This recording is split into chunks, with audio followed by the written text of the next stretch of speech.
കൂട്ടുകാരെ, എല്ലാ കൂട്ടുകാർക്കും മിഠായി കഥകളിലേക്ക് സ്വാഗതം. ഒരു വികൃതി കുരങ്ങാലോ. കഥയുടെ പേര് മല്ലപ്പന് മതിയായി. അവതരിപ്പിക്കുന്നത് മനോജ് കുമാർ പൂളയ്ക്കൽ. മഹാവികൃതിയാണ് മല്ലപ്പൻ എന്ന കുരങ്ങച്ചൻ. കൂട്ടുകാരെ അവൻ വെറുതെ ഉപദ്രവിക്കും.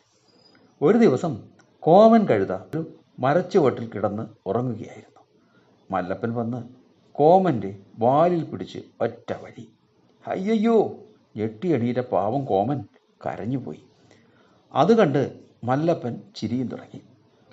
മുന്നച്ചൻ മുയലിൻ്റെ ചെവിയിൽ പിടിച്ച് വലിക്കുക, ചുന്നൻ മാനിനെ പിന്നിലൂടെ ചെന്ന് തള്ളിയിടുക, ഇതൊക്കെയാണ് മല്ലപ്പൻ്റെ സ്ഥിരം പരിപാടികൾ.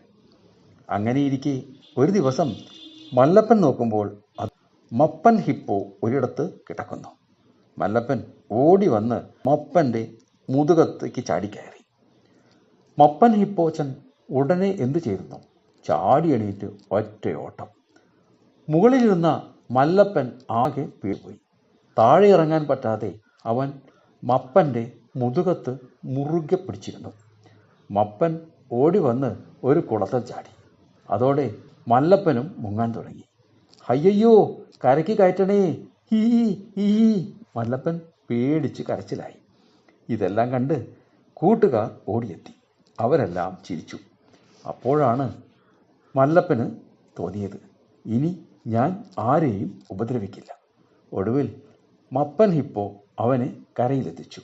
അതോടെ മല്ലപ്പൻ്റെ വികൃതിയെല്ലാം മാറി. അവൻ ഒരു മിടുക്കൻ കുരങ്ങച്ചനായി മാറി. കൂട്ടുകാർക്ക് കഥ ഇഷ്ടമായോ? എങ്കിൽ പുതിയൊരു കഥയുമായി നമുക്ക് കാണാം. എല്ലാവർക്കും നല്ലൊരു ദിനം ആശംസിക്കുന്നു. Story uncle.